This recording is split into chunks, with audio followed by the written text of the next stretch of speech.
Okay, here we are, Matthew Russell Lee, Inner City Press, here, the Southern District of New York Courthouse, today, Thursday, April 11th, 2024. Now, we're filming in a different direction, mostly because of the building at the end of the street, but we'll get to that in a moment. On the Trump docket, yet another bid, yet another day at the appellate division, yet another shoot down delaying the trial that is slated to begin with jury selection, April 15th. We will be on it.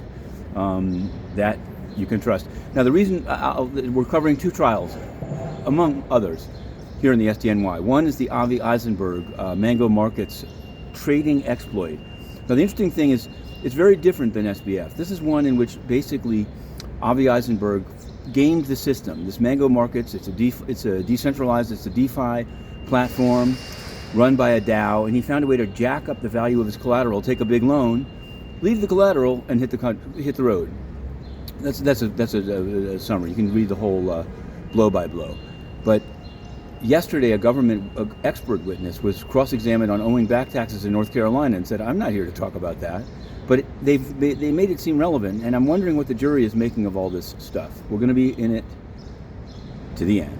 There's a case, an NYU case, in which a Dr. Carmody sued for retaliation, discrimination, but they say it's because she mistreated a VIP patient.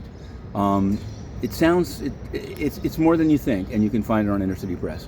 All of this I'm rushing to because behind me is 26 Federal Plaza, which is a big federal building here in New York.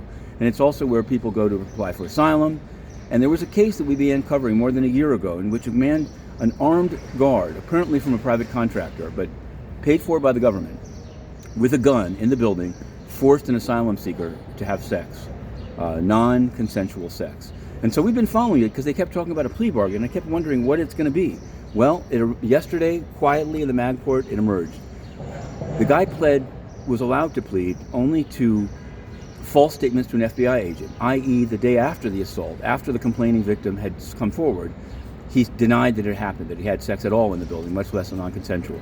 And so after all of this processing, he pled out he's probably going to get, the cap on his sentence is 60 months, and he probably will get 60 months, but he faced 168 for what he actually did. And he stipulated, in some weird way, the plea agreement says that all took place. It's just that he's not getting charged with that count. The case is U.S. versus Solano Arias, and we've written about it. And the question, maybe this is a crowdfunding question, did they have to inform the victim? Maybe they did, and the victim didn't want to testify, and that could explain all this. But there was no mention yesterday about notifying the victim, and that seems highly problematic.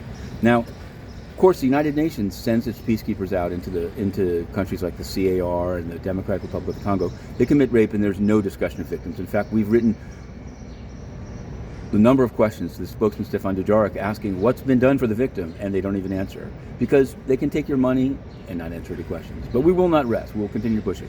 Inner City Press, and we'll be covering that Trump trial.